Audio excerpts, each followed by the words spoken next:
Hello students, welcome to a new academic year and a new class. Hope you are all staying home and staying safe. I am Rose Navina and I am here to teach you physics. Today we are going to start the first chapter of physics, that is heat, in the 10th class.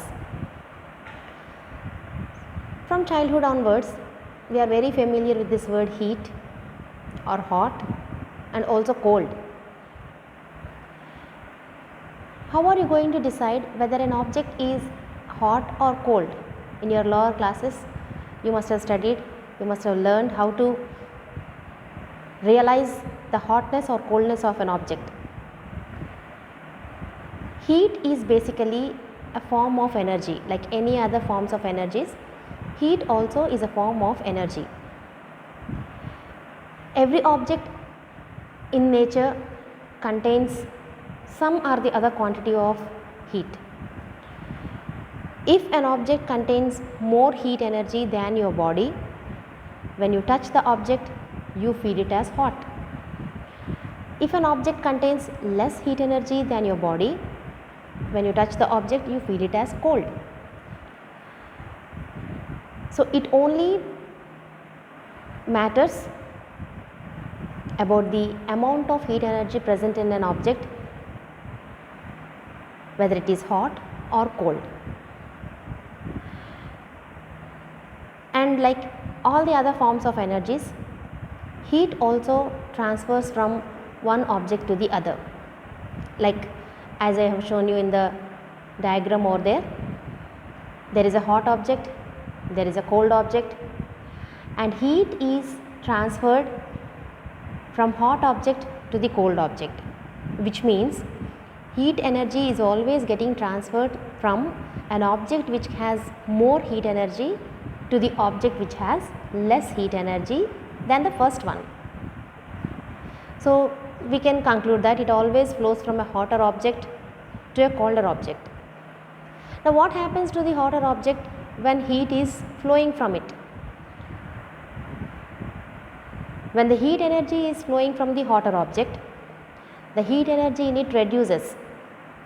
Likewise, when we are removing some water from a vessel, the level of the water reduces. In the same way, when the heat energy flows from a hotter object, it reduces.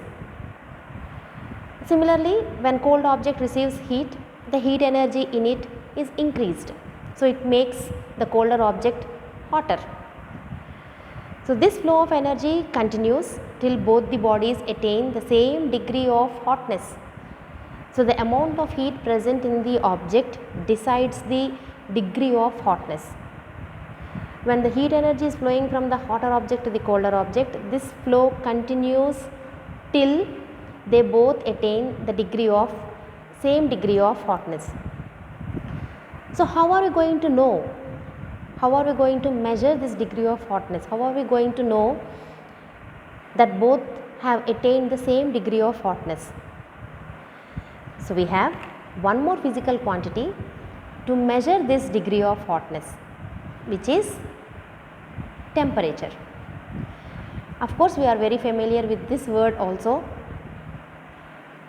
From childhood, whenever we get fever, we usually measure temperature. So what is this temperature? This temperature is nothing but a measure of the amount of heat energy present in an object. So temperature is only a measurement of the amount of heat present in an object.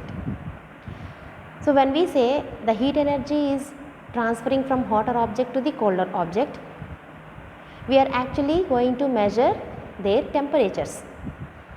So when the two bodies are attaining the same degree of hotness, we say they are in thermal equilibrium.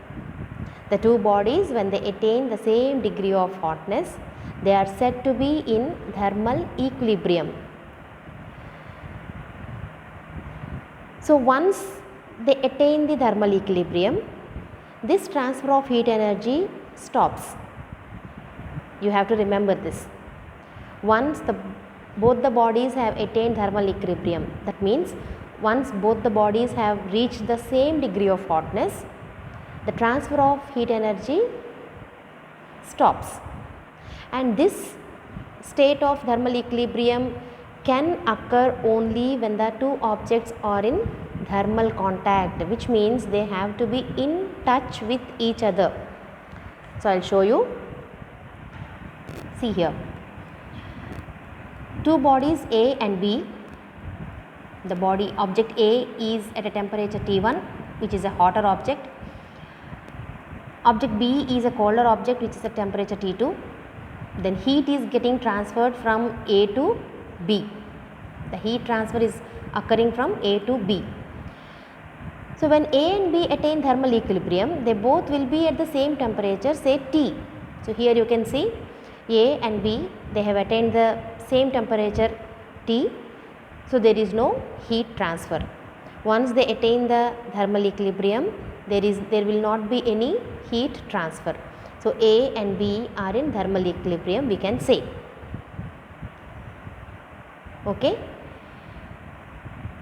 For two objects to be in thermal equilibrium, they have to be in thermal contact, which means they have to be in touch with each other, and the heat energy will flow from hotter object to the colder object until their temperatures become equal. Now, here I would like to mention a very familiar example, as I have mentioned already. When in childhood, or maybe now also, when we get fever, we use a thermometer to measure our temperature. So, what actually is happening?